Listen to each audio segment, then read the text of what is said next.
Hello. Hey there.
All right. I see a quorum.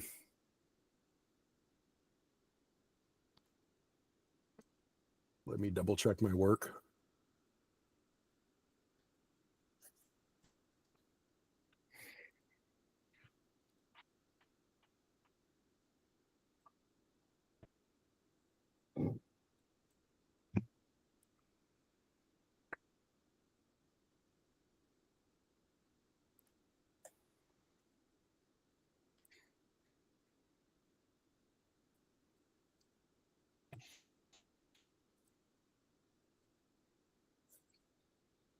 No, we need an eighth person.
Am I doing the math right? 11 people, thirds would be Yeah, it's 20 8. thirds, which would be 7 and a third, which means we've got to have 8 people. Yeah. Who are we missing? Oh, is Beth Star going to be here? Speak of the devil. I summoned her. Perfect. We now have a quorum. Hi, sorry, I was eating dinner. That's No, okay. it's good. So called. You're the Lord of the Underworld. You can show up late. All right, let's go. We'll start with liaisons, I guess. Although I think we have at least a DPW adjacent topic later. DPW. No, that's fine. Stewardship still open. Do we have stewardship officially now? Rangers? Yeah, well, for the role. I mean, it will be Shane, right? Because Caleb, but Caleb's staying on until Leeds Got it. retreat, I think. Got it. I Okay. mean, I'm here. I can give you an update if you like.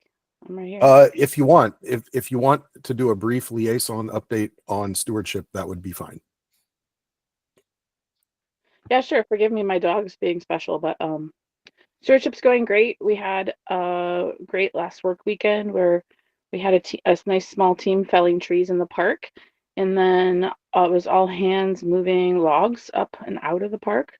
That was a really solid work weekend. We have another one in 2 weeks, which we will do the same thing. We're specifically working on the tallest, most dangerous trees. I'm feeling good about that. I think that's kind of a high level update of things that feel pertinent.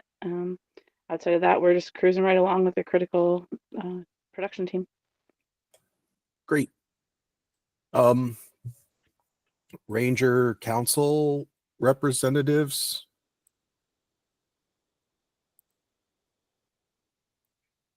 Okay. Critical reboot.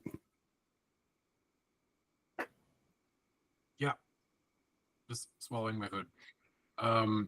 Critical is chugging along. You heard about the work weekends. We are anticipating significantly enhanced parking area and obviously a significantly increased camping area as well with the addition of the lower loop. So we are expecting some better numbers about what we believe the added capacity of the lower loop is for this year. And based on those numbers, we will be having a ticket strategy confab in this coming week, I would say. And based on the outcome of that meeting, we will start setting up dates for ticket sales. So that is happening right now. Great. All right.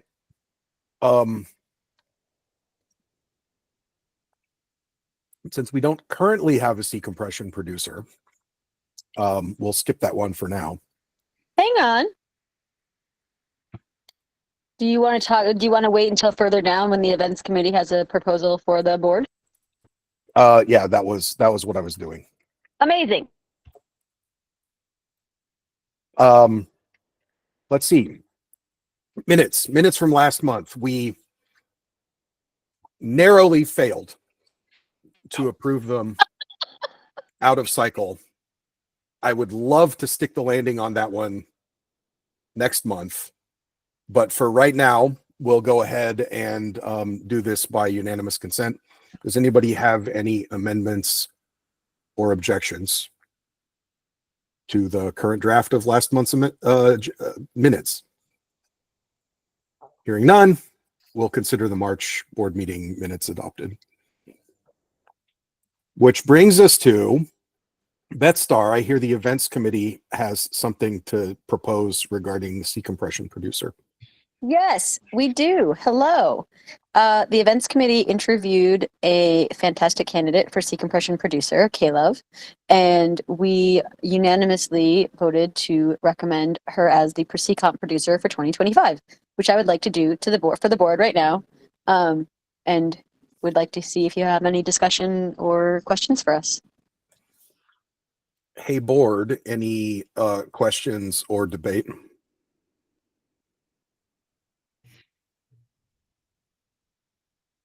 Remember that our meetings are recorded, so if you have questions, you can absolutely go back and rewatch if you're feeling that you need more information.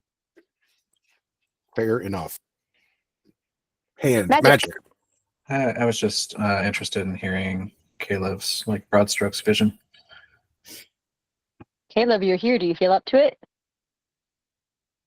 Yes, with the idea that my dog might bark, but broad strokes vision.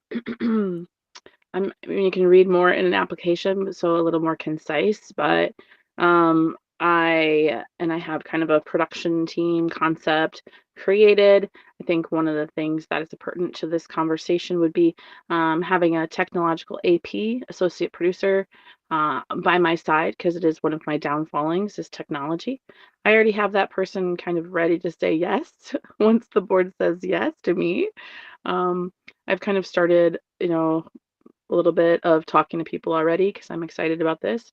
The theme that I'm looking to kind of, put, I love to work together on things always. So my theme is Unite, UNITE with an exclamation point. A big focus on community outreach, bringing communities together, folks that haven't been involved with INW for a long time, looking to work with the Acculturation Committee around some of that. I did speak with Jimmer about the NAF revival space. I'm excited to see what that can do for us moving forward. I have a couple other ideas. I think, when I'm looking to, in my vision, I see it very full and rich, and I'd like to give camps, the time off and have this be a decompression that people bring their art and, their performances. I see, acrobats and marching bands and lots of rich, diverse music and something a little different than we've seen in a while. So that's kind of some broad strokes for you. I'm happy to answer any other questions.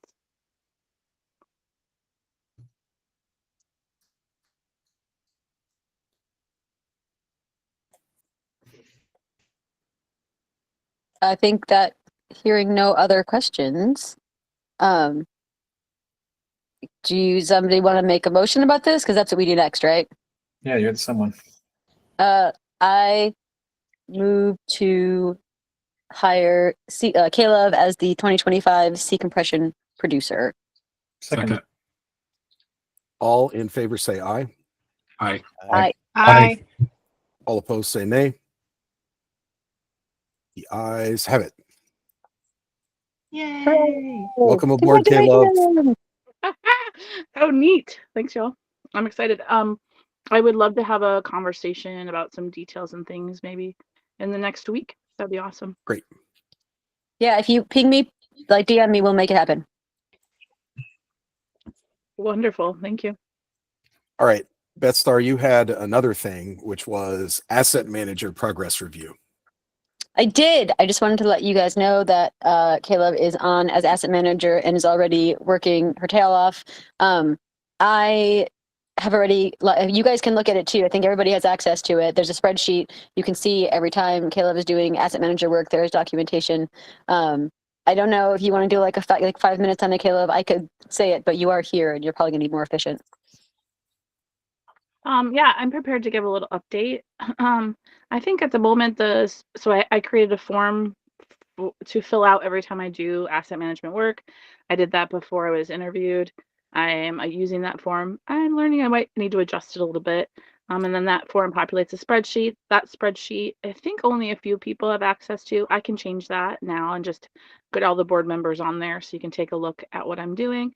In there, it kind of says, what I did, how much time I spent, and what my goals are. It's a great way for my personally to track what's going on. I also think, historically, it's something that the board needs to know what asset manager is doing. So that's a great way to do that. I'm open to having conversations along the way. So tracking is happening. I have signed the contract, including an NDA. Jimmer and I met, and I now have a key and access to the city storage unit, which I spent several hours in, just trying to figure out what the crap was going on, sorting things. There's like 3 sea compression producer bins that got compiled. I threw away some trash, and now I have kind of a mind about what's on there. My goals for that container are to bring out someone who has knowledge around sound equipment and put together the sound equipment in there. Does it work? Is it functioning? What does it need? What does it not need? There looks like maybe 2 sets of things in there. So that's on my list. The city containers, I did a mouse hole repair, and kind of just starting to wrap my brain around how to do a good job kind of in a reorg. The most of that will happen during Critical Northwest when the containers are empty. So look forward to some proposals around what that can look like and a budget. I'll work on that. I have touched base with Magic about talking to the tech committee about asset tracking situation. I wasn't prepared to do that yet, so I'm looking to have that ready for the next tech meeting next month. Let's see, more details again in a spreadsheet. The other thing I've got about 4 hours left, 3-4 hours left for April, and I will be spending that this weekend in C1. If you have been up there recently, C1 is like, whoa, what's going on? So my goals are to make working space in there since we are working up there a lot, and just make things make a lot more sense. That's kind of a basically what's happening. There's some more details there. And again, I'm always happy to ask questions. Seth, C1 is container one, the ones up in Granite Falls that we use for critical. There's two of them. So there's C1 and C2. Yep. And C1 is mostly Power Wheels, DPW, and a bunch of mayhem. And C2 is generally speaking the rest of the production team. I'm also looking forward to the May 2nd through 4th critical leads retreat and working with all the leads on all their assets. One of my other goals this weekend is to get all the pop-ups out. I keep finding weird stuff about pop-ups. I feel like that's something that I need to get my eyes on. And there's a bunch of Playa tech that I'm looking to offer to the critical team. Kind of this big picture view of like streamlining assets that go between our events and have them function like across the events. That's a higher goal that has lots of moving parts.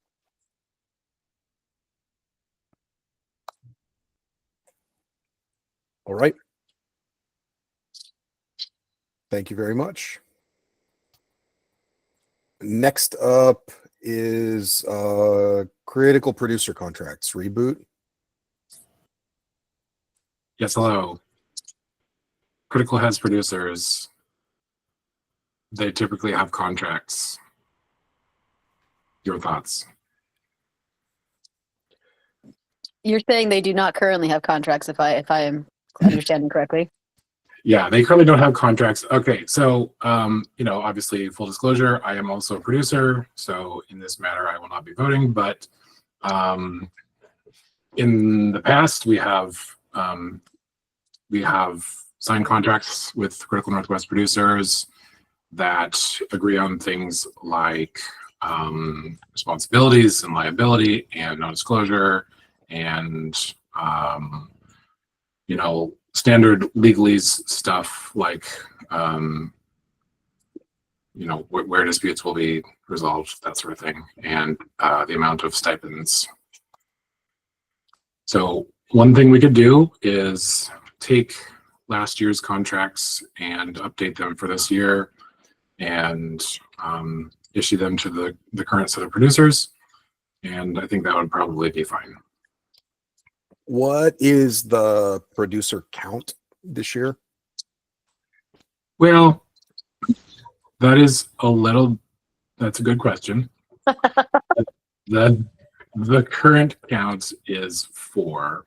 The ideal count is 5. So one producer, we currently have 1 producer and 3 associate producers. We are planning for, and until recently had 4 associate producers. So I believe we will get back up to 4 associate producers. Okay. And looking at, what did we have last year? Last year we had 1 producer, 2 associate producer, and a administrative producer, which was essentially the same thing as associate. So 1 and 3. Okay. And this So we year have- I'm asking for 1 and 4. Yep. And I'm looking up numbers. It looks like producer was $4,000 last year. And what do you remember what associate was? Was it 2,500? 25, yeah.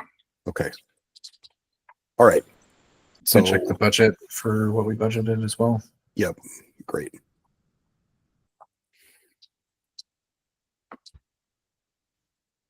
So that would have been 11,500 total last year.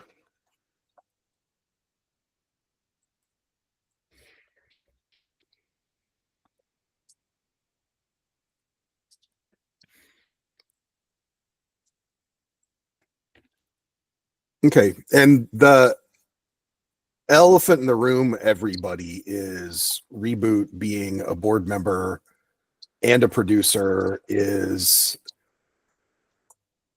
I'll say uncharted territory for our organization. It is very possible that that was a thing that happened in the old days, but I don't know.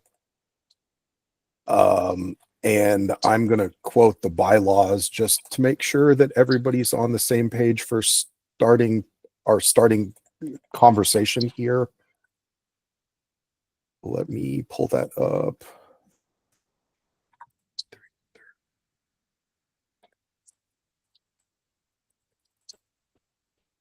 All right. Section 4, directors. Paragraph 27. Directors shall not receive any compensation for their service as members of the board, other than reimbursement for expenses as may be authorized by the board incurred on behalf of the corporation.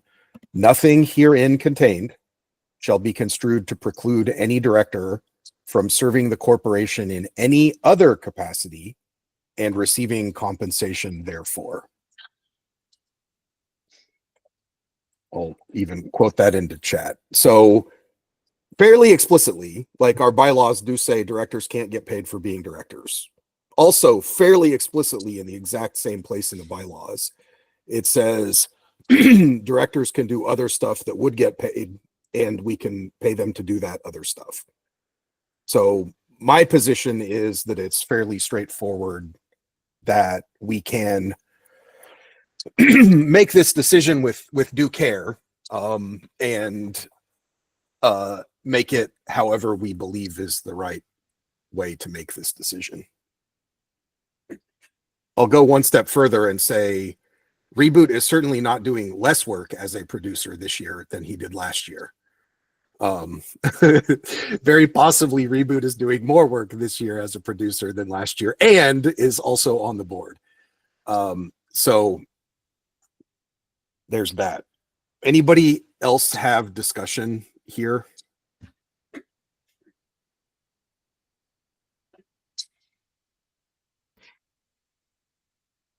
Magic, I know you've been taking minutes and may not have had a chance to, or wait, Giles, did you say you were checking the budget? Yeah, I put it in there. The Oh, you budget did. 958330 is what we allocated for this next year. Oh, It's because we increased things by 20%. So we spent last year's budget was 76664, which doesn't sound right, to be frank. But we, you know, in the budgeting process, we increased that by 20%. So we have 958330 listed there currently. fascinating. Hands up. I see first Jimmer, then Leeds. Yeah, my hand went up before the numbers came out, and so that tangled an actual question rather than a clearer statement. I'll go to the question first and then go to the clearer statement. And so that is the number that you just shared. Is that to be shared among the producers and associate producers as a group, or is that a single line item? I only see a producer line item, so I don't think we had a separate one for associates. I think that was theoretically all producers. Okay, to that effect, considering that, where is the budget for the associate producers, or is it to be understood that it is part of that number? It would be part of that number. That number, I'm a little confused by how we got to that number. And I guess we can open that as a separate conversation. But Okay. Maybe let's resolve. Yeah, I wonder if we coded something wrong. So remember, we pulled this from just all of the, you know, budget coding that we did. So it is also Okay. possible that we coded something last year wrong. Yeah. Right. We'll- And then percentages were applied in mathematical form. Yes. It can always make numbers look funny later. This brings me to my straighter, clearer statement, and that is I would trust the purview of Reboot to distribute the line item allocated budget to that effect in a way that seemed fair for his production structure. I don't think you should have self-payment in there. I think the board should decide if Reboot is getting paid as a producer. It would, Got it. be a little strange. Oh, yeah, that's fair. Yeah, I would recommend for Reboot Sanity that we not ask Reboot to choose how to allocate that money. Good call. I can give flavor on why the number's smaller, Okay. although my recollection's pretty vague. I think it was around the time Reboot was considering candidacy, he had offered to waive the compensation. I think since then we've studied the bylaws more and think it's more feasible and not a conflict, especially with him abstaining in the choice about it. So I think we can revisit that if that's desired. Yeah, I think that maybe there was money in administration that was separate, but it's hard to track the budget decisions without minutes. Yeah. So Leads, your hand is up.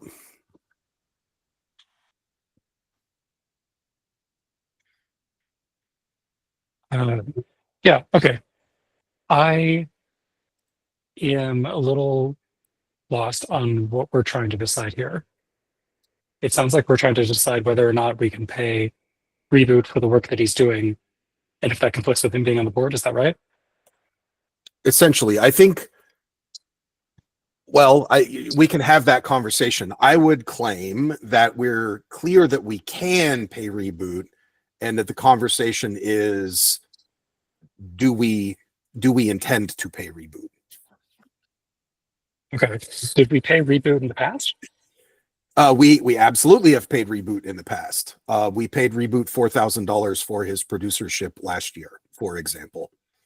But Reboot was not on the board at the time, and Reboot is now on the board, which complicates this a little bit. Although he's not voting, he's done a very good job maintaining a poker face throughout this entire conversation, except when my really bad jokes make him grin.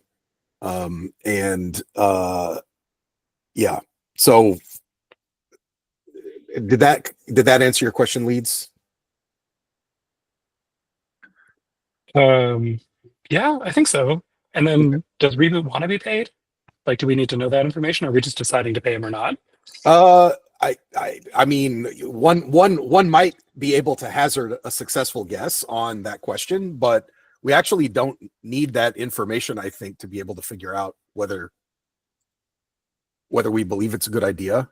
If you want to ask him, you can ask him, but Right. I feel like the board decides, first of all, do they think they should pay Reboot or not? And then we say, if we say yes, then we go, hey, Reboot, do you want to get paid? But I think we still probably should have a ruling on whether we should be paying this. Yeah. I love that approach personally, because I think it's very clean. In fact, well, Jimmer, go ahead, and then I'll. I would like to make a motion that we pay Josh Olson, otherwise known as Reboot, for his services as the producer of Critical this year. I second. Any debate or discussion? I would like to amend this to remove Josh's name in this day. I would like the motion to be that a board member who is a producer can be paid for their services, and that we authorize it for Critical 2025.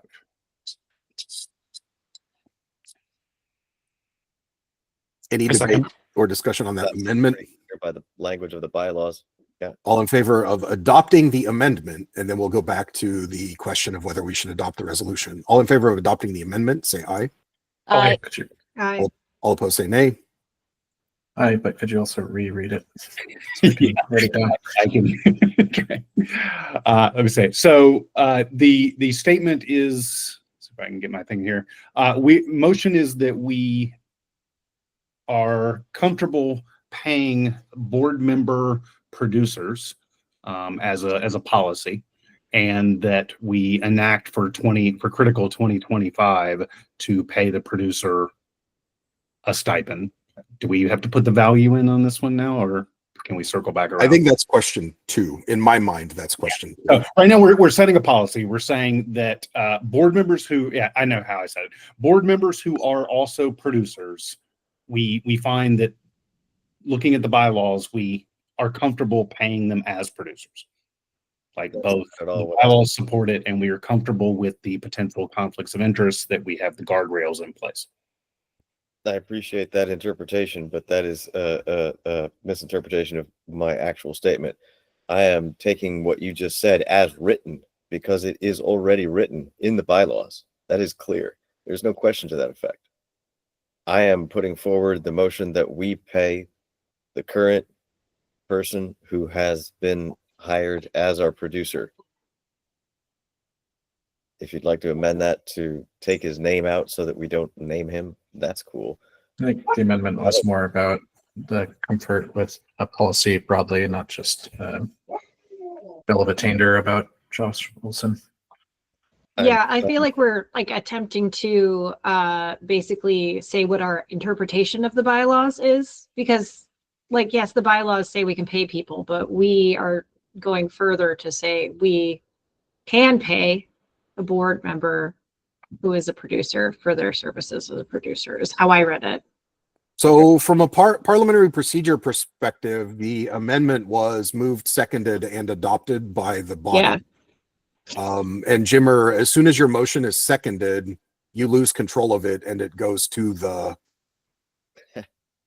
body. The loop. That's cool. No worries. So like, I can say it. Let's pay the man. Let's do it. yeah, you're gonna get what you wanted. At least that's where we're headed. And certainly understand your clarification. All right, hands, leads, then reboot. My hand is up because I didn't take it down. I'm sorry. Okay, reboot, go. Just a request not to forget about the associate producers. I think they would be in a second thing from here, right? Like we're sorting out in whether the board member producer can be paid. Yeah, I guess I think- reboot. The clarification that reboot may be making is that we're saying any kind of producer, not just the capital P producer. Okay. Yeah, I would agree with that. I don't know exactly how to. It may be worth being explicit about that. As transcribed, it's lowercase producers, which to me covers the whole class. We could All broaden the class to all paid production roles. Okay, I think that's probably fair. Was that a motion? I second Magic's amendment. So now we're 3D. Well, we already resolved the First Amendment. All in favor of adopting the Second Amendment, say aye. All opposed, say nay. All right. So now the we'll try to get through this. The question is, the motion is we are comfortable paying board members in paid production roles, given our understanding of the bylaws. Any last words? All in favor, say aye. Aye. All opposed, Aye. say nay. Aye. The ayes have it.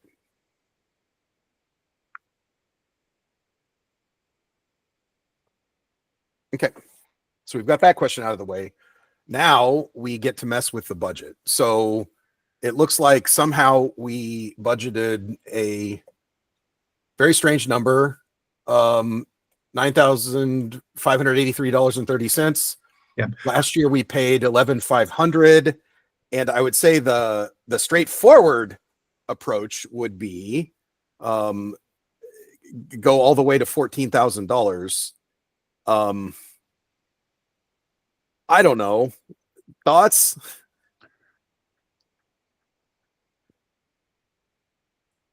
I don't think we should go backwards in pay. Well, it's more about, does the event get to sneak in an extra producer without discussion here? And I don't mean that punitively or adversarially, right? It's kind of a, what's the right number of producers to budget, and does that change the pool of money available, or is the pool of money the thing that's fixed and then the event is operating producer recruiting within that? I don't know. I don't have strong feelings here. Reboot, you can certainly speak up, I would say, on whether how we should think about pool of money versus a plus one associate. Sure. So I can speak to history at least, and historically, those discussions have been left to the person named as producer, or those allocations of title have been left to the person named as producer. And so specific examples that I have been involved in were, the option to take on a second co-producer, which would be a different, stipend rate. And when I have asked explicitly about, are you okay with me? Let me make sure this is accurate. Marley? Oh. It's actually been the board allocating the amount of money for producers and then the flexibility for the co-producers and the associate producers comes within that, not the other way around.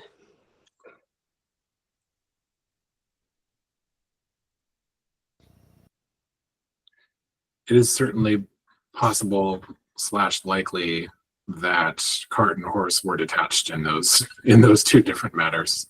That in the discussions of how titles should be allocated, no one was thinking about those stipends. That's certainly possible. Got it. Okay. Does anyone have thoughts here? I mean, I think so we came into the year with our budget in pretty good shape and with known projected surpluses still available.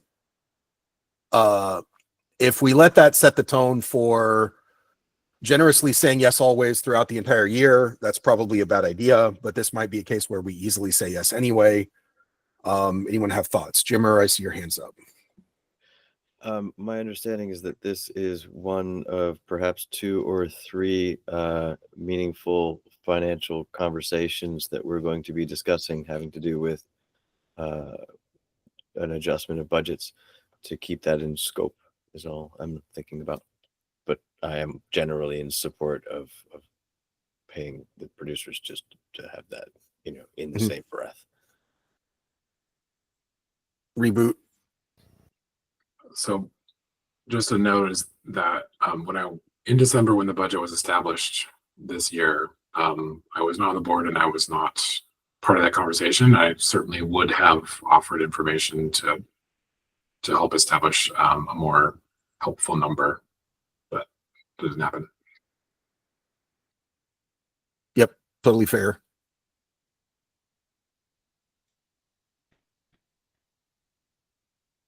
Magic. What's your guidance now? Under all known information now? Are you asking me? Yeah. My recommendation is to approve the 1 producer and 4 associate producer slots in terms of budget, even though one of those APs is temporarily vacated. I can talk about why I picked that quantity of people, if that's helpful.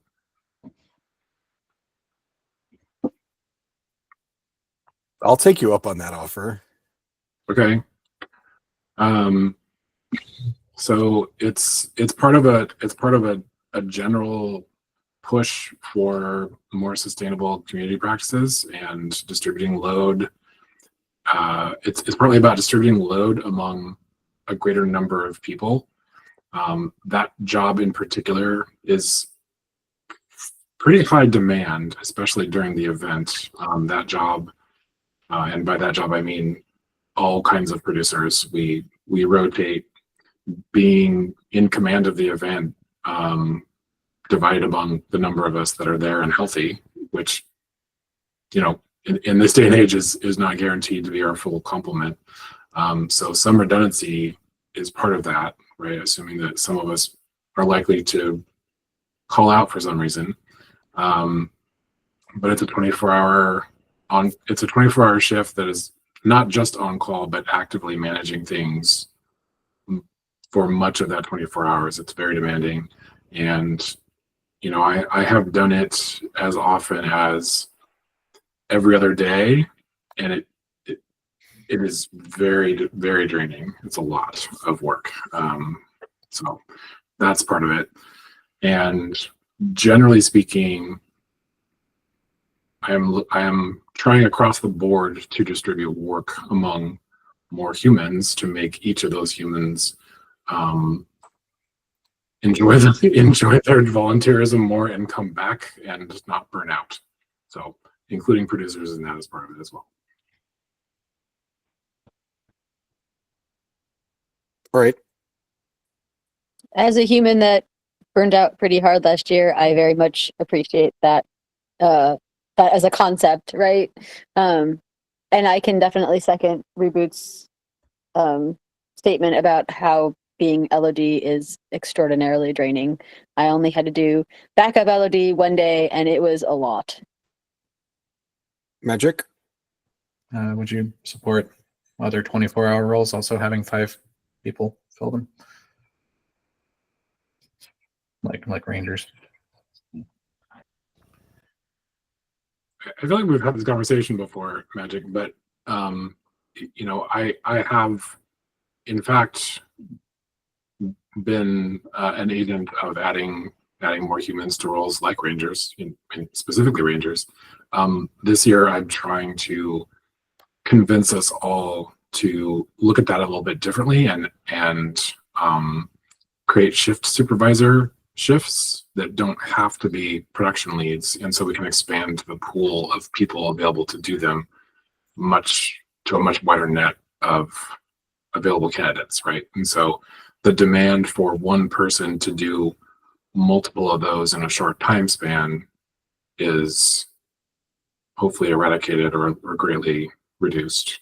So that's my strategy for this year. For the case of the leader on duty, the person who's like in command of the event, that's a little bit more specialized. It's harder to tap somebody, even like a former producer, it's harder to tap them and say, okay, you're in charge for the day when they haven't been part of building the event the entire time and they're not read into what's going on.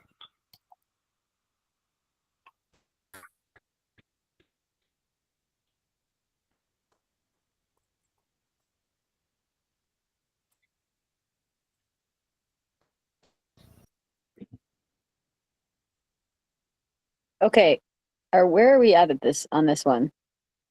I think we're exploring whether we should increase the budget and to what number.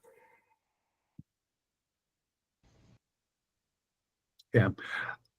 To me, it's clear that it needs to be higher than 95, 83, 30. It's just not clear whether it should be 4,000 plus 4 times 2,500 or a different number. Yeah. I mean, I think that in this particular case, I realize that we are the ones who set this number and everything, but if our producer feels strongly about having this many associate producers, I think that it's important for us to listen to that. And I feel like Reboot has stated a really well done case. So in that case, I move to increase the budget for producers for Critical to $14,000, which will support paying the amount that we paid last year for associate producers and producer of 5 people. Seconded. All in favor? Oh, any debate or discussion? Yeah. Could I get the numbers that you stated again?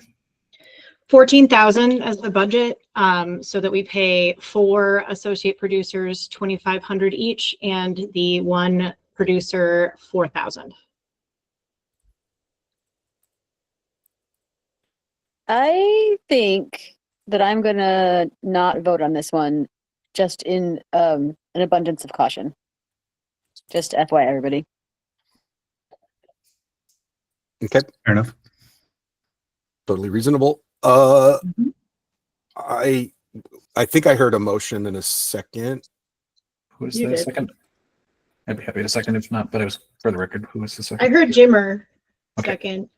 All right. Hearing no further debate or discussion, all in favor say aye. I Aye. All opposed, all opposed say nay.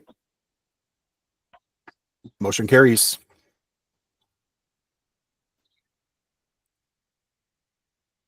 Okay.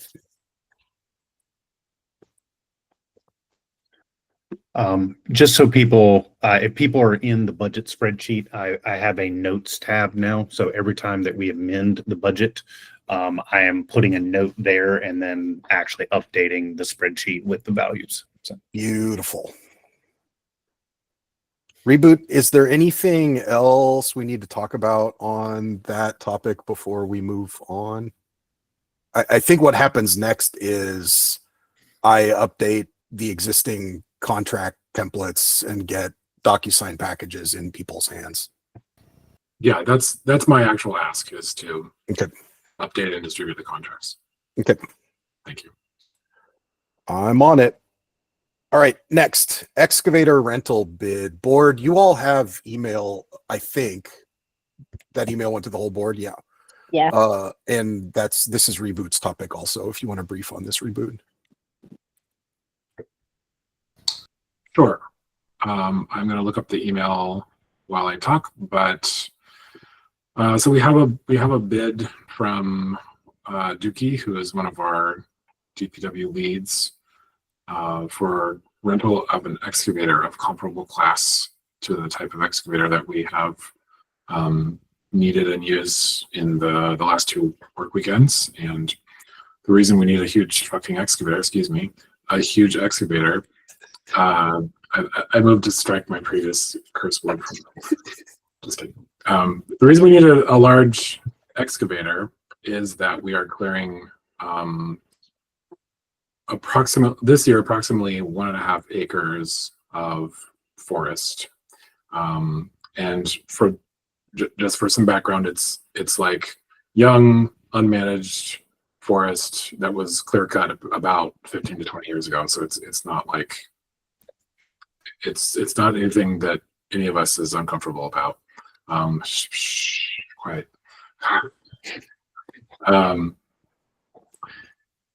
So the costs associated with renting these giant excavators has gone up.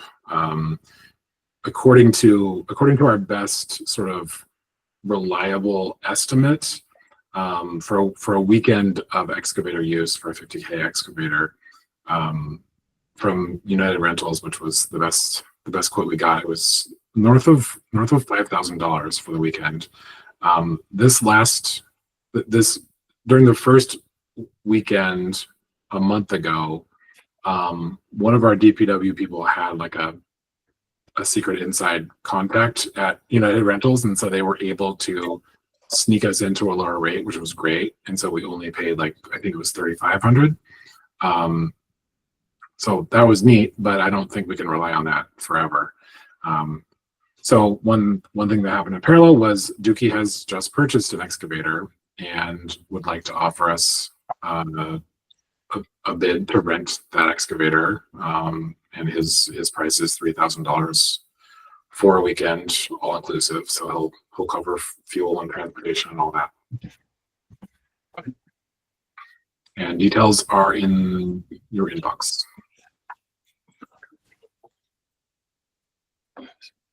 So one question I have is really just trying to locate equipment or like the line item for critical. I'm trying to see if we've captured any of this or is this unexpected pieces? I can speak to that if I may. Yeah. So we did have the board did have a budget review and approval about 5 weeks ago, I think, where we identified the need for an excavator, but the costs were a variable we didn't have a good handle on, and also we were uncomfortable with how high they looked from that point in time. So we left that line item unresolved, but agreed to come back and decide it later. What then happened was we had resolved that we would hold a special session before the second work weekend. What happened was Dookie acquired the excavator, and at the same time DPW communicated to us that the kind of work we could do that second weekend didn't necessarily need an excavator. And so we didn't need to rent one.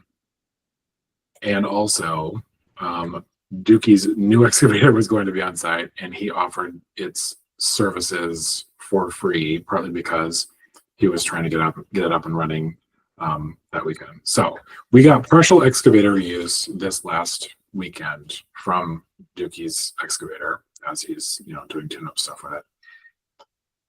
But we agreed to be on the hook to resolve this specific question in the future is the short answer. I think that sounds great. And yeah, and did we already talk about how many more weekends this year we're expecting to need this? One more weekend this year. Okay. All right. Well, Magic, sorry, your hand's up. Yep. Rolling back a ways to Giles' question about it being unexpected or not, we did anticipate much greater costs to the tune of $46K for general expansion, though we didn't allocate it to any individual line items. I think this is going to consume a lot of that potentially, but not all of it.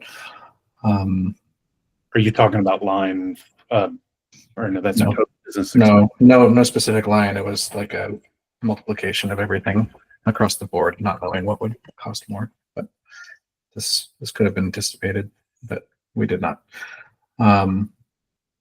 Did not specifically anticipate it. Yep. DPW for excavators. I think I agree with everything Reboot's saying.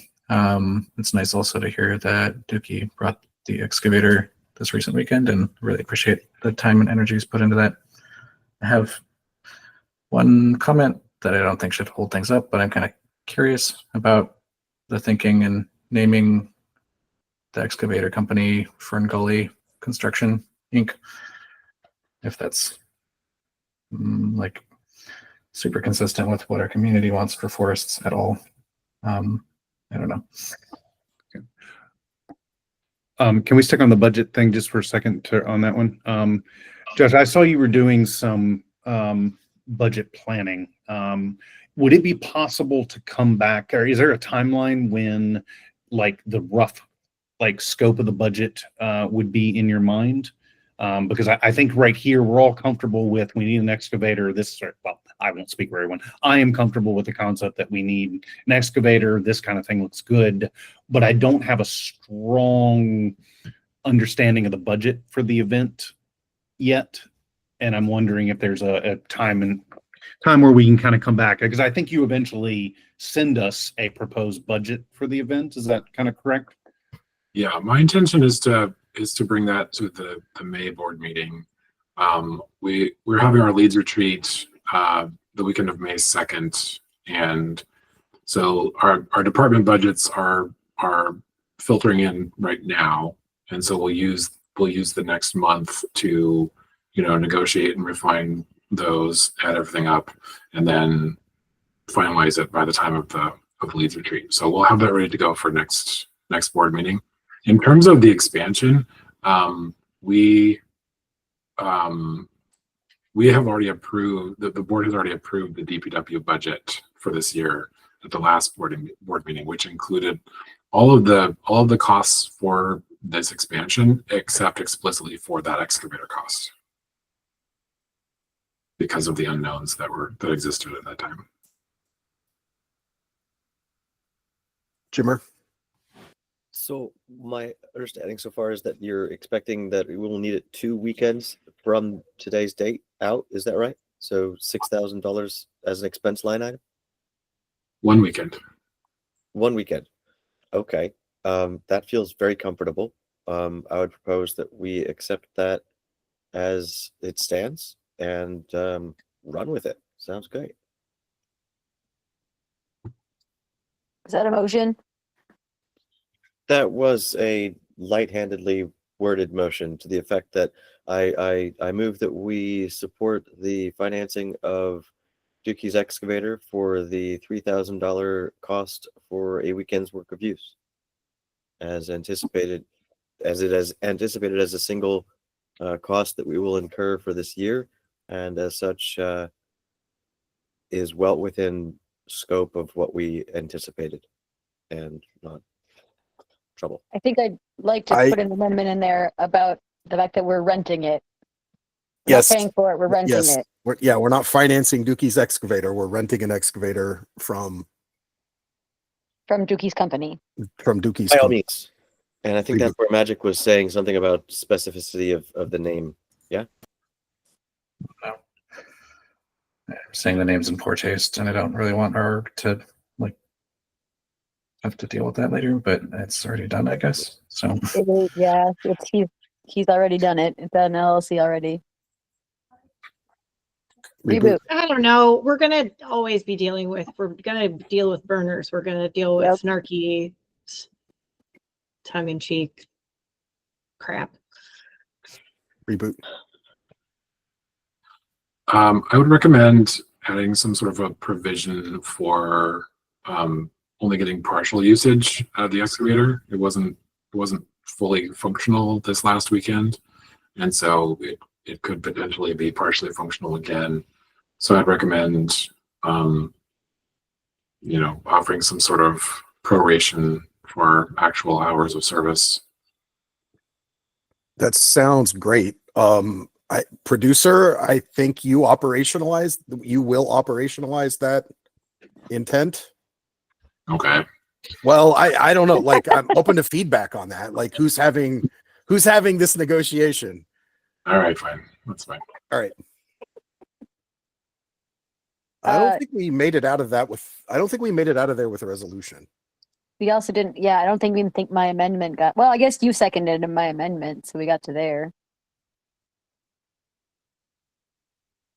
Right. Okay. So I think the amended motion on the floor, lots of you have rights to object if I get this wrong, but I think the amended motion on the floor is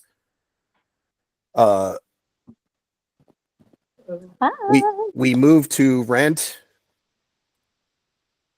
our excavator for remaining work weekends, of which we currently believe there's one, but I'm not actually attached to there only being one. Well, I'm not, sorry, that's an amendment. I can't cheat like that. The motion is we move to rent the excavator for the remaining work weekend from Fern Gully Construction LLC for $3,000. And Reboot's going to negotiate a discount for Appropriated, actual earned. that. Doesn't have to go in the motion. I would second that. Okay. All in favor, say aye. Aye. Aye. All opposed, say nay. The ayes have it.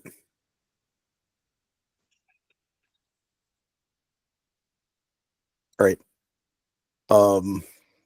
Anything else on that topic? We're doing pretty good on time, but let's keep it rolling. Beth Star's Silk Board Exchange.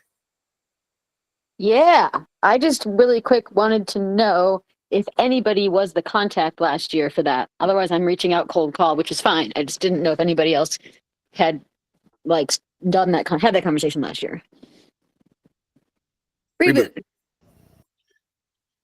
So it is definitely my job to have that conversation on behalf of the production teams. And since I'm both now, I could probably just have one conversation instead of there being two. Sweet. Do you need anything from me for that? Just your blessing. You have my blessing. And you saw that conversation. There's 3 of us that were requesting for board. I did not say that. Me, Akshay, and Giles are the only ones that put our hands up. I'm not sure I saw the question.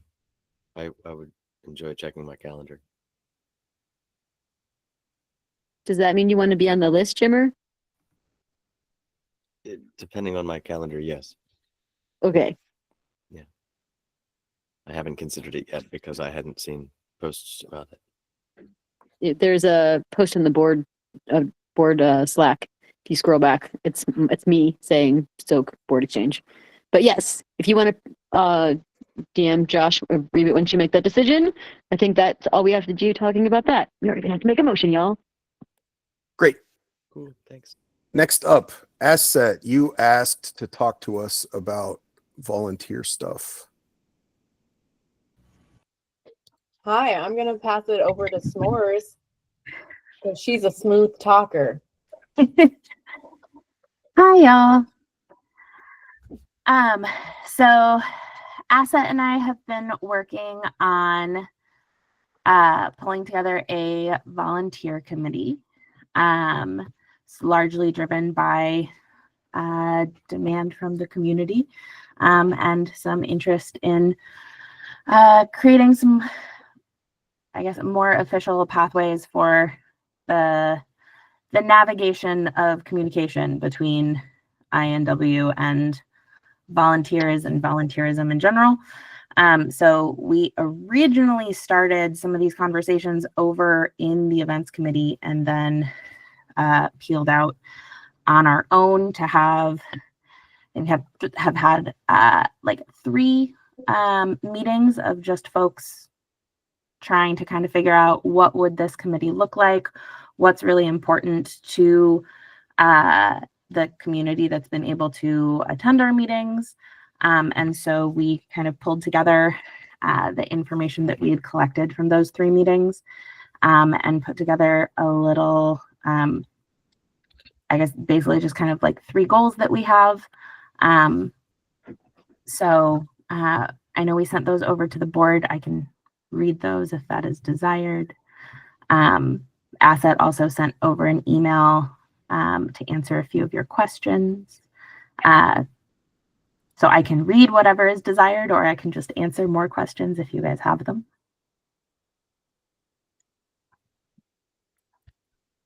Reboot. So I do think most of us have read that email thread for what it's worth. So I don't think we need to read it. We've had some conversation about it. And I can say that, you know, universally, everyone's excited that people are stepping forward and wanting to help more, and that's a great thing. I still personally lack clarity about, you know, what value is added on a consistent and ongoing basis by the proposed sort of bullet points that would offset. I mean, you know, adding a committee is work, right? It's work for a board member, and it's, you know, it's management, and so, you know, I'm first of all like putting myself at the top of the list of sponsors for such a thing, right? So thinking about what the work would be for me and wanting to make sure that that would be worthwhile, right, on an ongoing Absolutely. basis. Yeah. And so one thing that's happening that I think Asset is probably familiar with, but you may not be, S'mores, is we're currently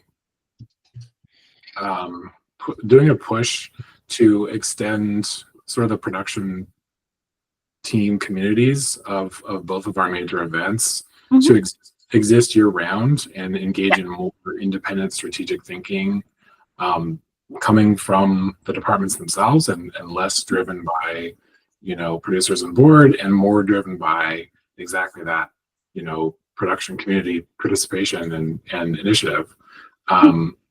And to my mind, that is in the process. Like, you know, some of the pieces are not yet in place quite yet. Like, we just got our producer for C compression, but I'm hopeful that is going to be kind of phase 2 of this, and put those communities together and let them talk to each other, and let them talk to each other year round, and start coordinating on things like, for example, a better volunteer management platform, which is something we are working on right now. We're looking at Volunteer Pate and evaluating that, and I think that will solve a lot of the problems we have with volunteering, right? So we're very much aligned and moving in the same directions, and it's exciting. For me, I'm not quite convinced that like a committee is the solution that is currently missing, and that would be worth paying for in terms of effort. Sounds like you have something to say. I have lots. So just because I think Reba actually, you and I probably know each other not quite as well. So I do have a background in volunteer management. I worked in it for about 3 years. No longer my professional role, but I do have some experience in that area. One of the very first things I asked my first year of being VC for C-Compression was, can we please switch the software? Because I have lots of thoughts on softwares that are good. Because one of the things I did as a volunteer manager is I onboarded a software system. So I'm very familiar with this process. I love to be able to hear you talk about some of your goals for Critical and the volunteer roles there. I can say relatively confidently, both in the like pre-pandemic years that I lived in Seattle and was very involved, and also since I have come back post-pandemic, the volunteer cohesiveness, I think has always struggled between the events. I think it's really fantastic that there are goals from the production team to see that improve. But the fact is that it's really just not there right now. And as someone who has been a VC for C-Compression twice and has made specific asks to speak with VCs of our other organization and never been able to make those contacts, right? I think there's a little bit of, I love this idea and I really hope that you're right that it happens.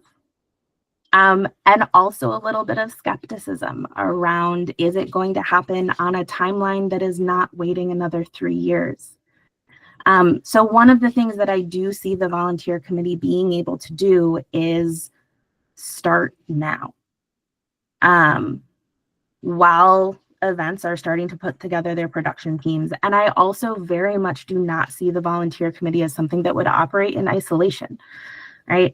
I certainly have goals to continue working with C-Compression and VC, and I would have goals of having Critical VCs as part of the committee, and very adamantly not just in a role of, please come join this committee to take on more work.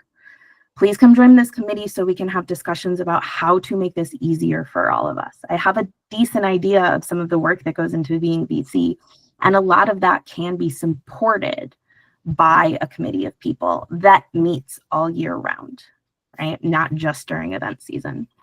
I think one of the other things that a committee can do when the community has issues and concerns around volunteerism, whether they are being valued, whether they feel like volunteer policies are fair.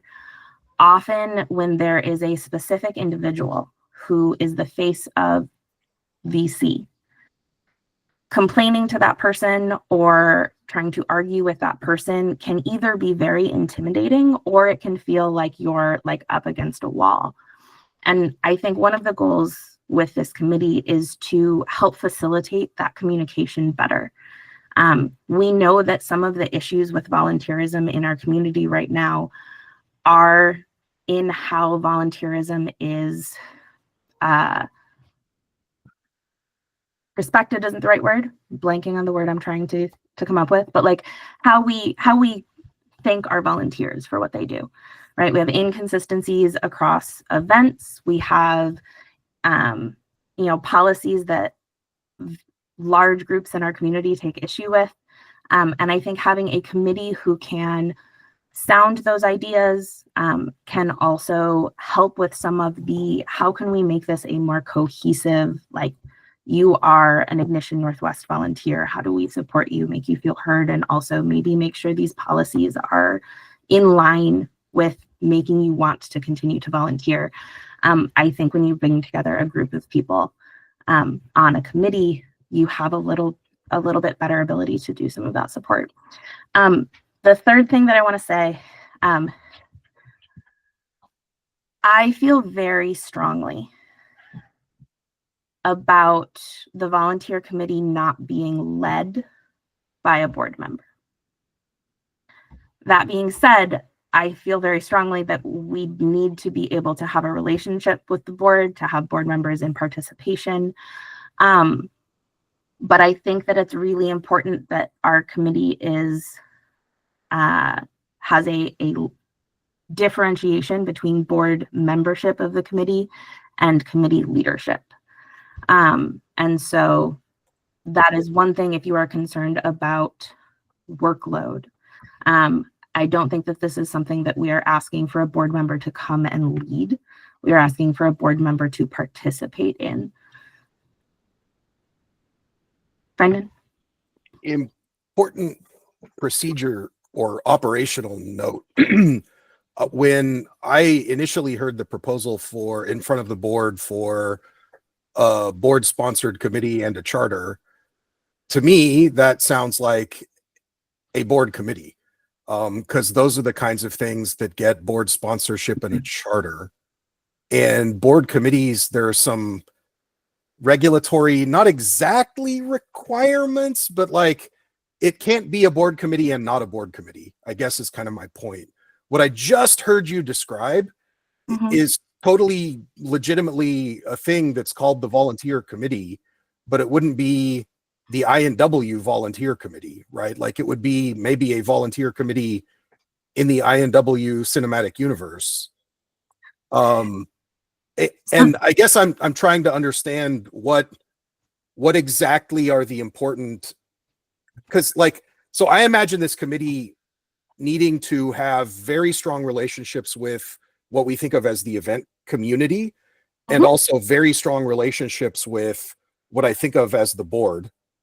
And I'm curious how you envision that constellation, what relationships need to exist, and what the bonds in those relationships need to convey.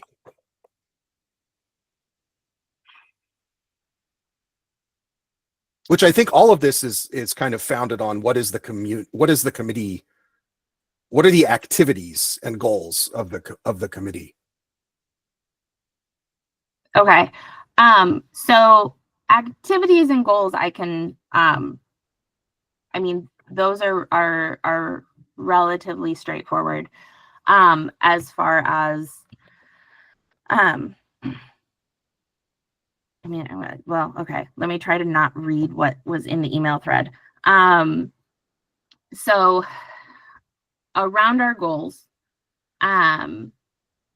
one being creating a kind of volunteer identity for Ignition Northwest volunteers, going through and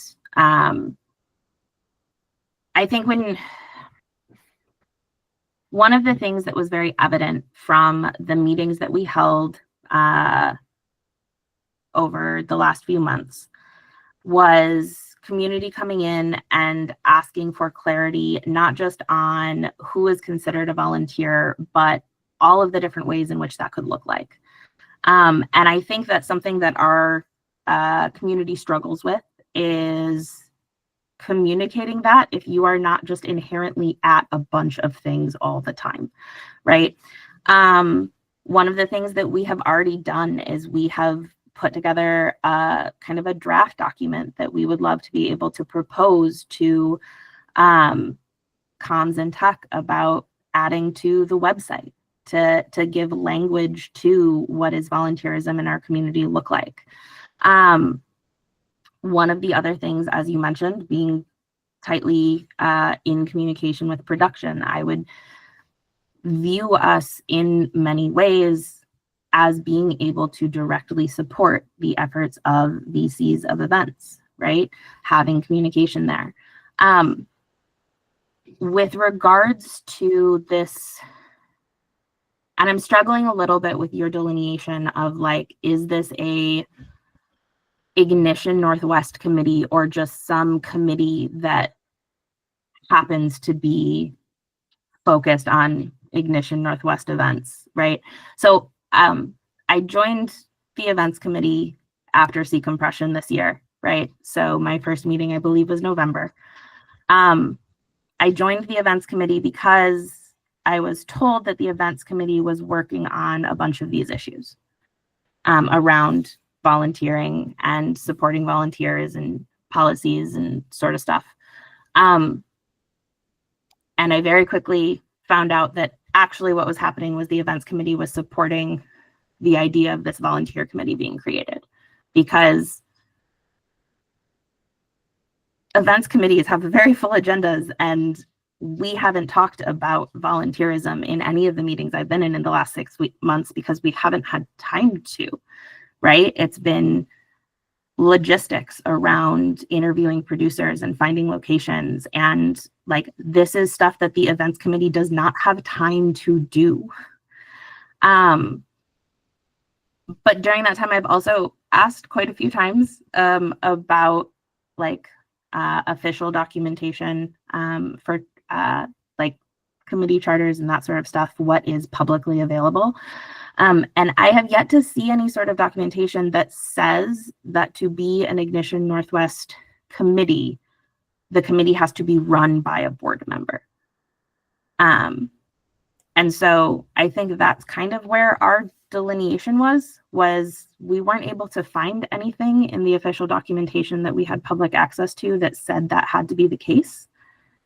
And so we were kind of hoping to build this community or build this committee as volunteers, but having the ability to communicate and liaise with the board, having a sitting board member as our committee member, but not someone that we were basically coming and saying, hey, take this on, hey, do this, hey, run this. Yeah. Right.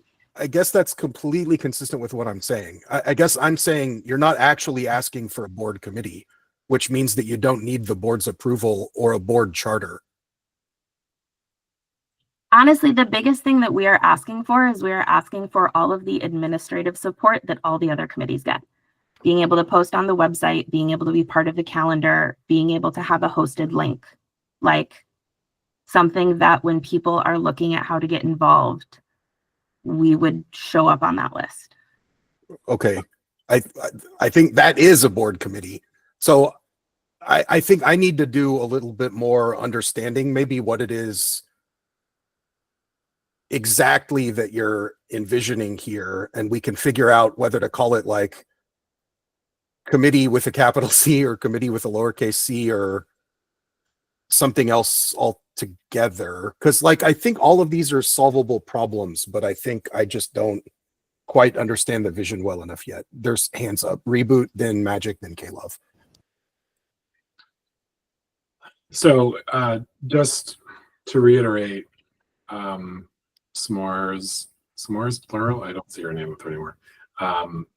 We're super aligned in goals. S'mores looks like left and rejoined. We are super aligned in goals, to the extent that everything you're talking about is very familiar to me. I would also invite and encourage you to look around this room and understand that like this is a room full of volunteers. Like, we are all very, very volunteer-y here. And I don't think any of us would think of ourselves as being outside the group of volunteers.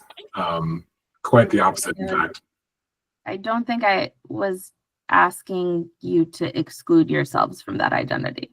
Got it. I'm just saying that like there's a ton of alignment, right? And to the extent that many of our existing systems are already kind of set up to do many of the things you're talking about, and also I understand that there are always going to be issues that people would like to move faster. And I imagine one of those is like volunteer hours for comp tickets. Is that one of the top items you're thinking about? I mean, that's usually one that people talk about. And it's one we've been discussing for a long time, right? And it turns out it's complicated. It turns out, there's the idea to change that number, and then you start to look at what that actually entails, and it slows you down a little bit. But it is something that we discussed last year, came to a resolution about, decided to adopt a strategy, which we can talk about offline, right?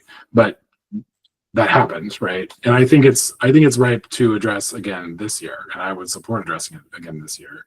The other part of that is you can already do that.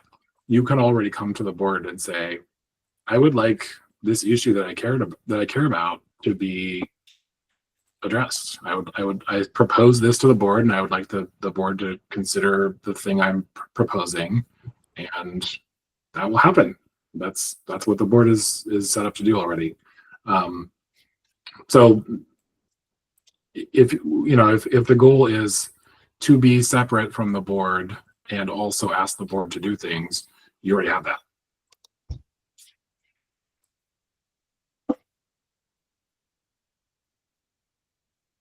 So I guess my main question then is, like, over the 3 meetings that we've had, we've compiled this list of things that the community has asked us to look into and consider and that sort of stuff.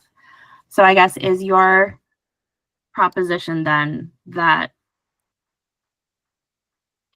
I should just email that list to you guys, and we've done our job? We don't, like, I feel like it feels to me that these are really big problems, right?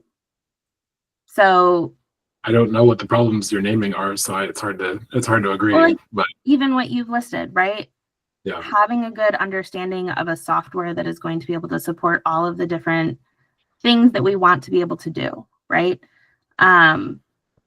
Things like being able to manage volunteer tracking, as well as being able to track, like, when have volunteers received comp tickets or discount tickets and those things, doing that whole software analysis. Things like, you have your event specific ones where it's what's the rate for a direct sale ticket versus a comp ticket versus a free ticket. Is there an equitable kind of ratio across different events? Bigger ideas along how fair is it that I only get to use a comp ticket or a direct sale ticket the next year if I have a medical situation come up or I can't move, I can't be there. Being able to look at equitable ratios of hours to discount dollars or, points towards a comp across multiple events, so that for people who aren't able to dedicate a lot of time to an individual event, how can they give back to the community and still see something in return for that? Yeah. Like, all of these different ideas, right? How do we get kids more involved? Looking at programs like what they have at SOAK, where they have an absolutely incredible kids volunteer program, right? And they build up that volunteer culture. I think there's so many different areas that we could support and improve volunteering as a whole. And I think that if this year's production team for Critical wants to fully take that on and just say, we're going to solve all of these problems, I think it misses the ability to make sure that the community can constantly be a part of what volunteering looks like for the long term. So every issue you named is highly familiar to me, because I'm engaged in active discussions about every one of them, and have been for some time. And so I'm fully aligned, right? Like, these are all important things that we ought to be reconsidering and working on improving.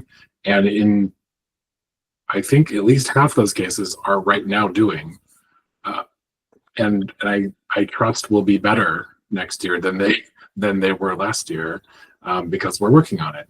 And excuse me. The thing I keep falling back on, like I'm sincerely trying to bring myself to a yes on this. I actually am. The thing I keep falling back on is how specifically can a committee affect these changes where a production team can't or where the board can't? And I'm not getting there. Because I need to get some water. A lot of these things, sorry. A lot of these things need to be affected by the people who are, doing the work. I gotta take a break. Sorry. You're good. I think the only thing that I would say is, like, I'm not trying to say we want a committee that operates in isolation from production. But I know that things happen, and I came on to to be VC for CComp with zero handoff. Right? I learned the software completely on my own. I figured out the system completely on my own. I built a new system because I inherited absolutely nothing. And what a committee can do is it can create both support structures and consistency over time. And I get very worried if we want to isolate all of this work to a production crew. The other thing that I will just throw out is I super appreciate that none of these are new issues to you.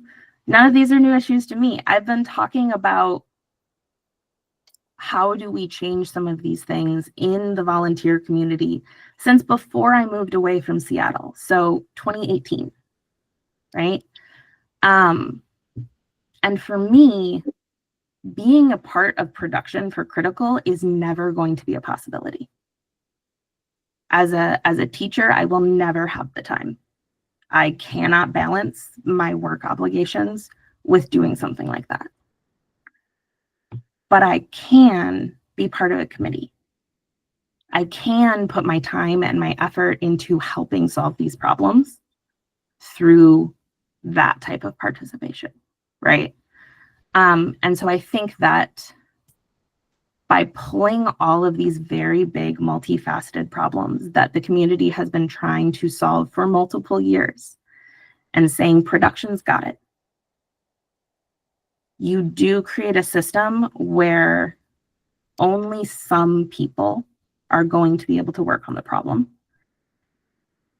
And you lose out on being able to distribute the load more and having more people bring more solutions.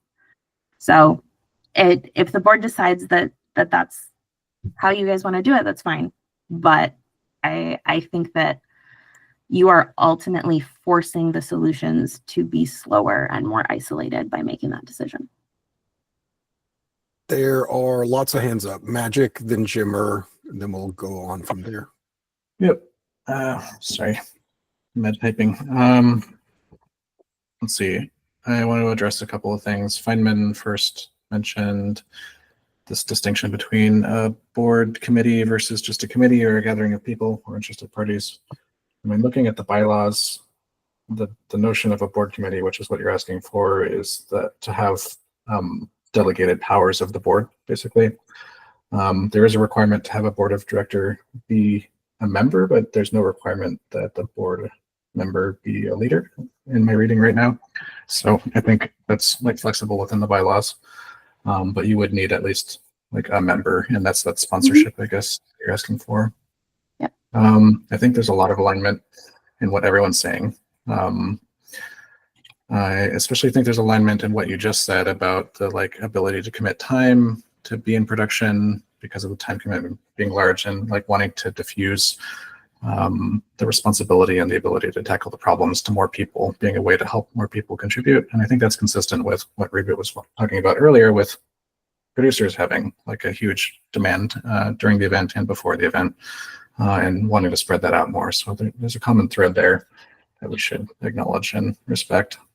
I also want to like highlight your recent experience in C compression and give Caleb a chance to respond. I see she's got her hand up, so I'm looking forward to that.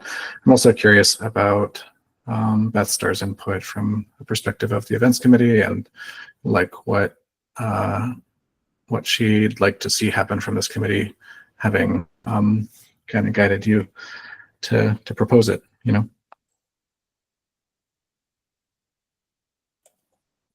All right. It looks like chat just negotiated for Caleb to go next.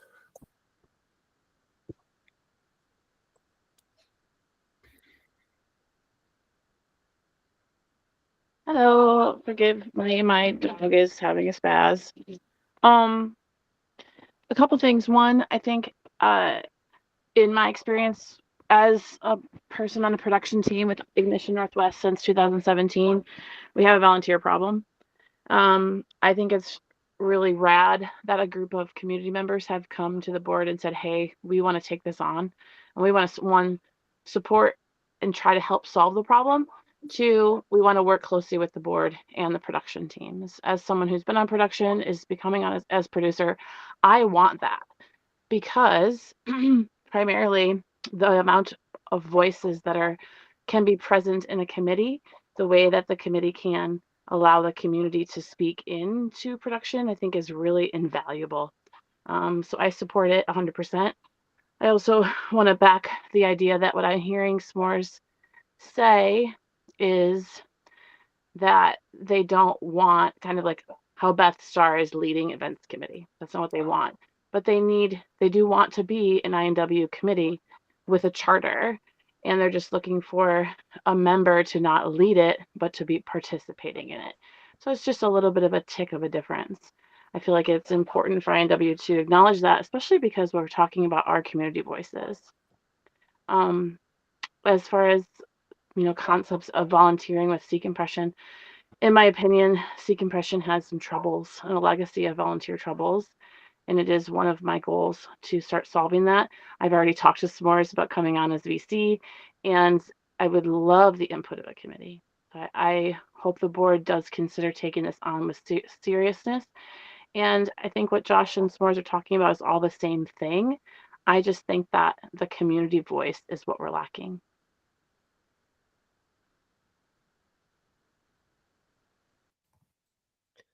Niceness. Did we lose Feynman for a second? I think he's joined as well. Feynman, are you back? Jimmer, did you want to go next, or am I? Dude, yeah, I would. Yeah. So, S'mores, I love that you're bringing this up. I was chatting with the asset about this earlier.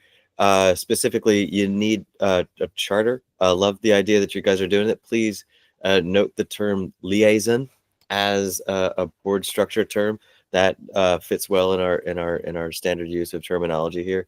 We are sitting, we've got this chapter, which I'm sure we've all seen, Article 4, Section 26.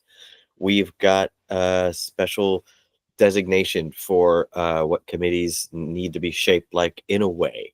There is stuff in there in our bylaws that states that there does need to be somebody from the board in it, labeled a director, because in the advisory committee that is allowable by state law, quoted by Feynman, it states clearly and specifically that the board shall not designate its authorities to that advisory committee.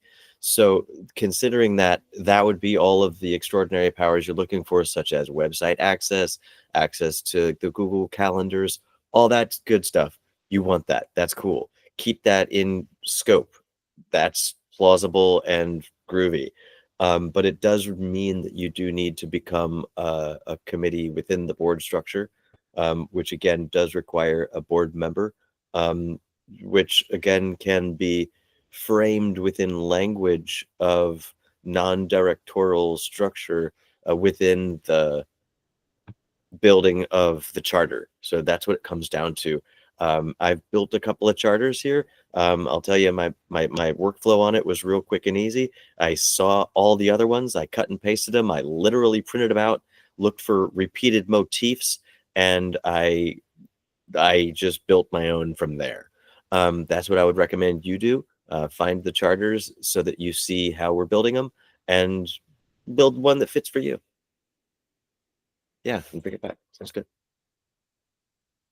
All right, next hand. Megaphone, I thought your hand was up. And then Reboot. No? Okay. Sorry, here we are. I'm here. Okay. I know we're over time. I just wanted to say that I understand the reaction to not want to have a board chair, and I think that's because I think what we think of in our hierarchical society is that a board chair is in charge, but I think that I would challenge to think about what it is exactly that you're looking for, because the conduct committee, for example, has a community chair and a board chair. We don't have one yet, but that's something that we're working on. The board chair is really there just to be I guess we call it a chair, but it's also just a liaison who would be the person to bring things to the board that are needed. Because ultimately, a lot of the things that you talked about, the technology that's in use, the way that we track, the way that we give incentives for volunteerism, the way we earn tickets, those things are ultimately a function of the board. And so having something where it's community and board working together is really helpful. A lot of that, some of that stuff is going to be well, you're going to want to talk to the board chair for the tech committee, or you're going to want to talk to the board chair for the comms committee, and that kind of a thing. So having someone that, I realize that there's pushback because you want to be this is our thing, but I think that having the board be involved and having a co-chair of some kind would be beneficial for the continuity and all of the historical data that we're currently lacking. And so I just wanted to kind of challenge that narrative only a little bit, because it also make sure that we're covered under the right liability insurances and that kind of a thing, having these chairs that are it's a lot of bureaucracy, basically, having to have these things. But I think that it can be helpful. And I think when Reboot said we are all volunteers, I think that that's why pushing back against having the board be involved. It doesn't mean that the board is in charge of you. You know what I mean? So I just would think about that. If I can just add some clarity, because I feel like the last three comments, Reboot said, why would building this community be worth a board member taking on this extra work? And so what I wanted to try to convey was that we're not asking a board member to come and run the committee. At no point did I say we don't want anything to do with the board, right?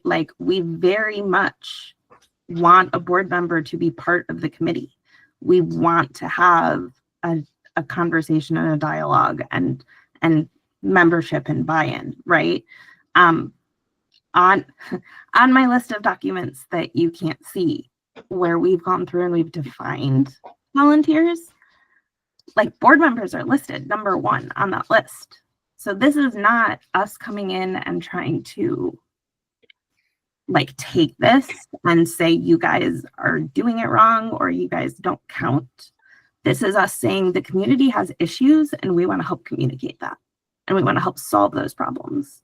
And we want your help to do that. So I feel like something I said got viewed as very antagonistic. And that is not in any way, shape, or form the way we're trying to come in. Hands. We've got Reboot, then Megaphone. We're about 10 minutes over, and we've still got 1 or 2 topics, and then officers and committees. Reboot. I'll be super quick. Before my coughing fit, the last note I had was to answer the question about could you just email a list of requests to the board? And the answer is yes, you can do that.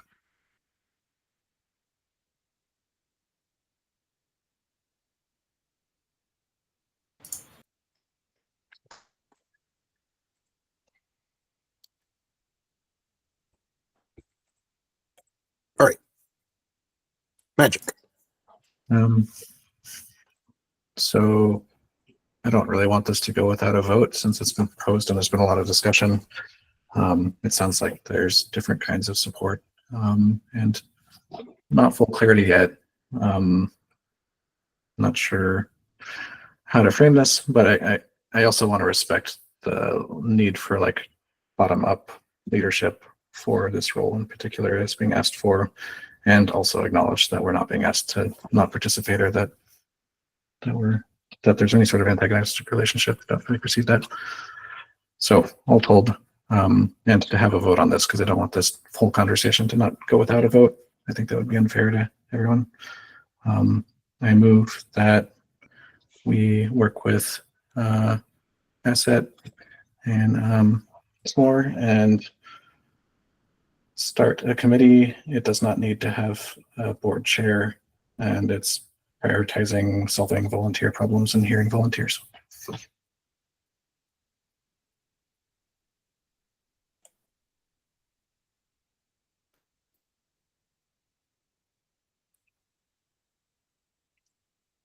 Is there a second?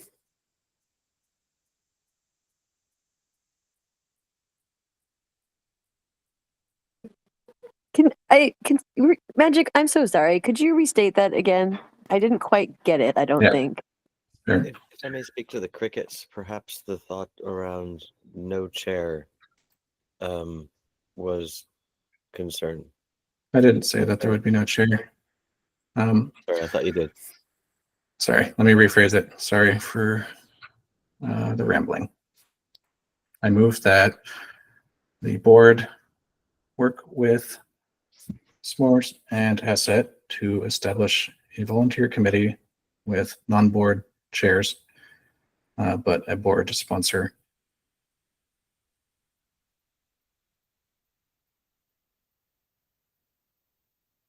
Reboot. So just a clarifying question, you're proposing an advisory committee with no authority of the board attached to it. I think that we would need to work on what authority is delegated. And the non-chair member would need to conduct that delegation to the board. But the committee itself, just according to my reading of the various laws and bylaws,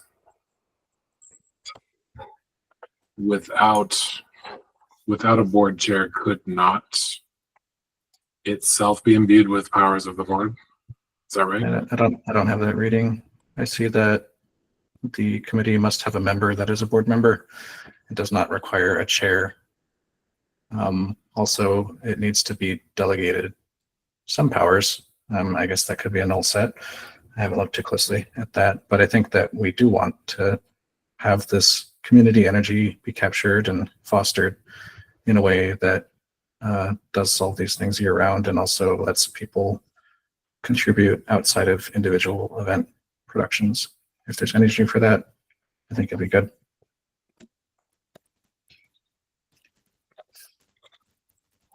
If I may, But- yeah, I'm not seeing that we would make this an advisory board or an advisory committee. I think this could be a full board committee as long as there exists within it one member of the board. Like it says, each of which, speaking of committees, shall consist of at least one director. It doesn't need to be a chairperson. It could be chaired by a non-board person.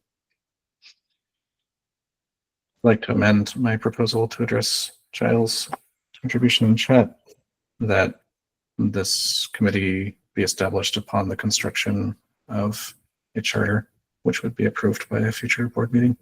But I just want to keep the ball rolling. And if there's a charter that can come together that makes sense, then I think we should move forward with that. Yeah, I mean, I think if right now what we're saying is, hey, this sounds like a good idea, please get together a charter to clarify things and let us vote on a charter, I'm totally for that. I am also enthusiastically supportive of that approach, especially if we can name a board participant in that charter conversation.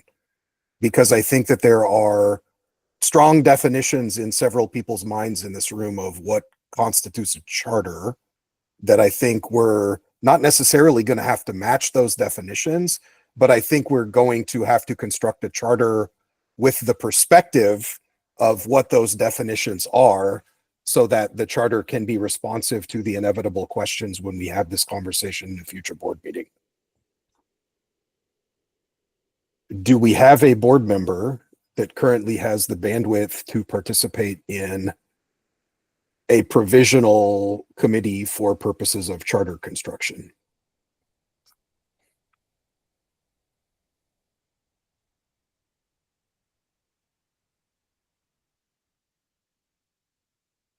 Okay. Yeah, I mean, that's totally fair. I think it 3 months out from an event, the board gets kind of busy. I think, well, I mean, I guess we can resolve that motion. Sorry, Magic, your hand's up. We can still resolve the motion, I suppose, but failing the motion, if the motion fails, rather, I think that we should encourage S'more and Asset to still keep working on this and think about what a charter would look like, even if this vote doesn't pass. And I'm positive, and in fact, I'll promise that the board will collaborate on that if you send us drafts or questions or requests for a 15-minute review call to board at. So this is absolutely not saying, please stop moving. I think the energy in the room is almost unanimously aligned toward this sounds like a good idea and we need to figure out the structure. Yeah. So can you do that? Workshop a charter up? Would it be helpful to have like a kind of collab channel like we do with producers for an event on Slack to discuss and plan? Sure. Yep. I also, well, let me make another motion. Well, do we want to resolve this motion? I didn't hear a second, so I'm thinking. Yeah, I don't think I did either, for what it's worth. I move to hear updates for the webpage and get them webpage amended.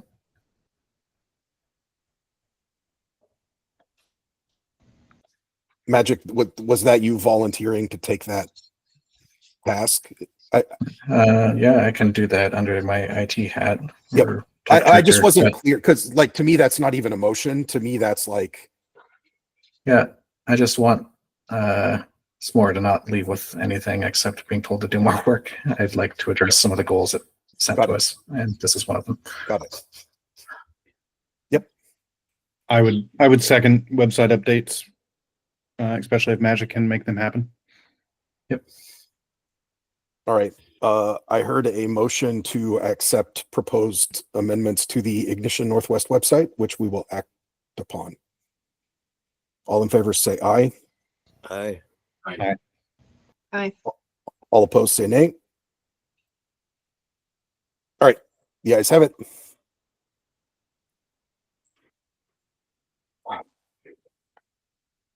I'm also like, I just typed this, but I'm happy to use whatever comms channels I have to, if you guys are having upcoming meetings and would like them included in the newsletter, like those are things that the Rangers have asked me to post things for them and they're not a committee, like that kind of thing. So happy to do. All right.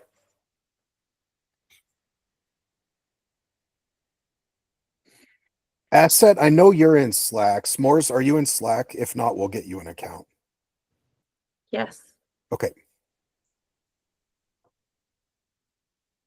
All right.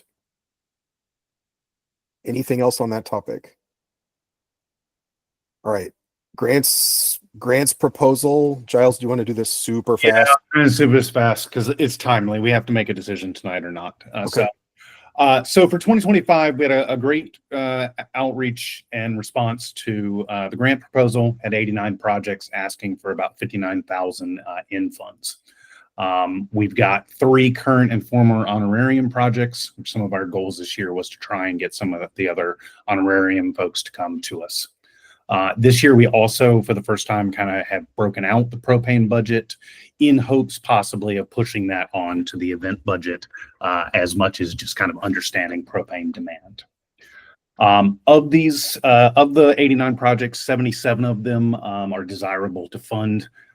And if we remove the non-allowed or questionable items, there's about 44.8 thousand in stuff that we would like to fund if we had the money. To review, our grant budget is 29.2. So 29 is what we've got, 44 is what's requested. So given that this is an expansion year, it would be really nice to land a good art and interactivity for folks. Definitely want to make sure that we, sell all the tickets that we've got expanded. Last year's critical propane budget was 2,000. So we can sort of see that, we've got 6,000 in propane that people are planning on burning.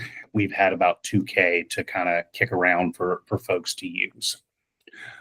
So given these factors, the request from the grants committee is that we would allocate an additional 10K in funds for art this year, with the propane budget going to 5K and the grant fund going to an additional 7K, which was 36.2.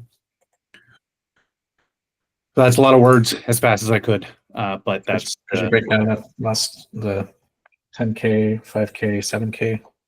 Are those totaling to the ask? It was 10K, 3K, 7K. Yeah, sorry, increase of 3K incremental for propane. Yeah, 3 and 5, yeah. Or sorry, 3 and 7. Sorry. So total 10K, 3K more in propane, 7K more in grant funding. Second. Well, any debate or discussion? Reboot. I'm not thrilled about drastically ramping up our consumption of fossil fuels. I guess I would suggest tweaking that downward a bit, and making the proportion 2K to propane, 8K to grants. Second the amendment. I do just want to comment. I don't mind changing the proportions here, but I don't think it's going to burn less fuel, frankly. We've got a Jimmer. Well, we've got a Jimmer, the co-chair of the team, and would like to, I love you, Giles, but it's you've got a big piece of propane, and if our producer is concerned, we might want to take thoughts around, we talked about 6,400.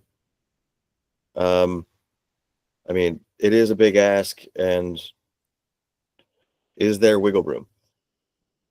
I'm just telling, I can just speak for the propane crews that I know. We're going to burn our projects I don't think these numbers are necessarily going to change what gets burned at the event. Giles, to clarify, you're meaning that we have more fire art this year, so we're going to have more propane burned this year, regardless of the funding. Is that correct? Correct. We've got some large fire art that's coming out there. They are going to want to run their project. If they're going to spend all this time and effort to get it there and bring it, they want to play with their toys. I think I agree with you, but I also am going to walk the line between you and Reboot and say just because that propane's getting burned anyway doesn't mean Ignition Northwest has to pay for it. No, and I'm not. There's not a. Sorry, it was just kind of a bit of a snarky thing. Us changing these numbers probably doesn't change the amount of propane that gets burned, but I'm okay. I maybe should have just put this all in the grant money. That would have been fine as well, right? Fair. Beth Star, did you go? I think I did go. Okay, Magic. Yeah, maybe that's just anathema to burners, but if we're trying to reduce the propane, we could maybe not fund one of the more consumptive fire artworks, or maybe consider how much consumption goes into art as criteria for how much propane they're assigned, or if the project is approved. That would have been useful to think of before we approved all of them. And sorry, it's this budget, like the budget request is coming from the grants committee having already approved the projects, but they're unfunded. what we did is set up all the approvals with the understanding that if more money was given, we basically docked everyone to 70%. We removed everything that we didn't want to fund, and we have everyone set at 70%. If this 10K comes into here, then it'll go up to like 78% or something, right? It just across the board. We didn't want to have to redo any decisions. So this was point of order. It was not across the board. We did not affect grants that were stated to be financially in need. So those were not docked to the 70% rate. You're right. Thank you, Jimmer. Megaphone, last words. We've got a motion on the table. Megaphone. Okay, I just wanted to say, I don't know if we should start getting in the weeds and micromanaging how grants committee approves their art and what art we approve and all that kind of stuff. I think we're our budget. Let's stick to that. The motion on the floor is 8K for art, 2K for propane, additional 10K budget total to grants. All in favor, say aye. Aye. Aye. All opposed, say nay. The ayes have it. Okay. Thank you for your time. Hey, Giles. Yep. The conduct committee would really love it if you could get us a list to review before you give out all the grants. So Yeah. that we can There's no way that we're first. gonna let any of these grants. We have conduct. Just committee. making sure. Thank you. I will not send any of this out till we get. Have that. you not received the list yet? No. No. Oh, Alan, I thought you said that was. I handed it off and it didn't get handed off, obviously. So we will have to. Marley, I know you sent us an email earlier today. Is that something that needs to be reviewed today, or is that okay next month? It would be great if it could be reviewed today. It is Okay. the ride ticket application. Great. Go ahead. We'll let you go. It's pretty brief. It's just the actual application. I wanted to, Okay. I reviewed where we were with Bestar today. So essentially, as I mentioned at the last board meeting, I'd done some preliminary publicity.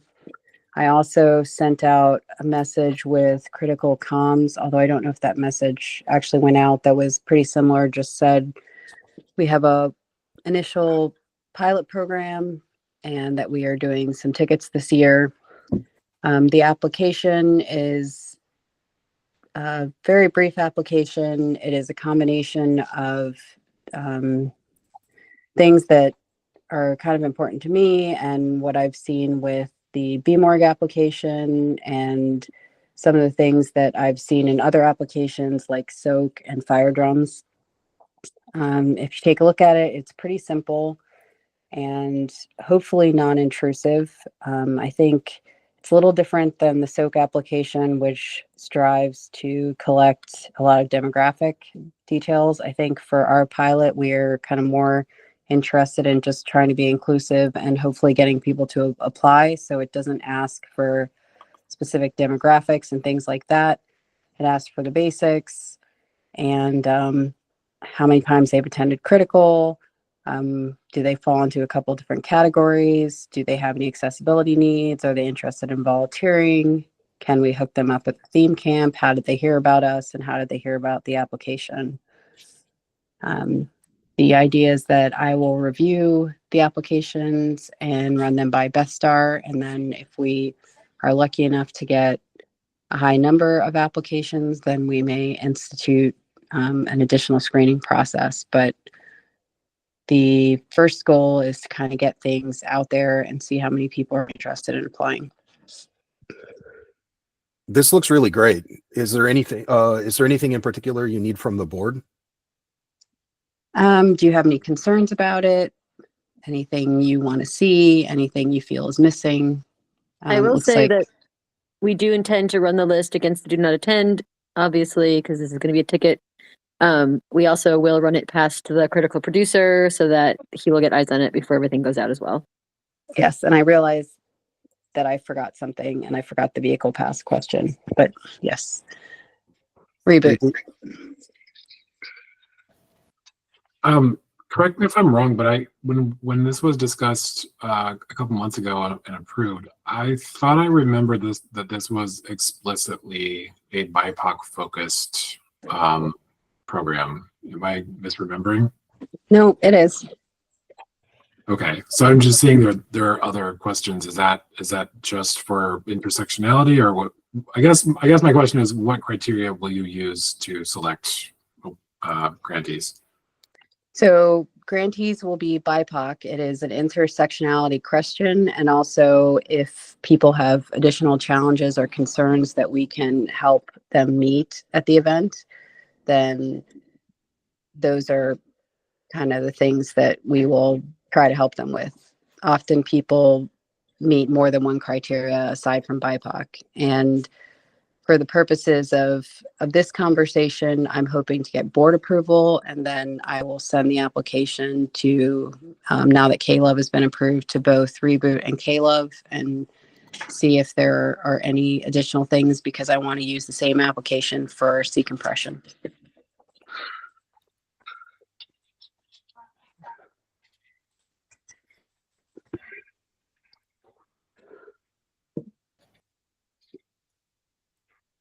Anybody have any questions about any of that? Well, I appreciate the review. I don't think the board needs to do anything to approve this further, do we? I think it's essentially already been approved. The tickets were approved. Having the application, just having eyes on it, I think is good too. But yes, tickets have already been approved. Yeah, that seems right to me. So, hey, board, here's your opportunity for review. If you've got comments, send them to Marley. And otherwise, this looks great. Marley, thanks for doing this. Yep, agreed. Yay! All right, cool.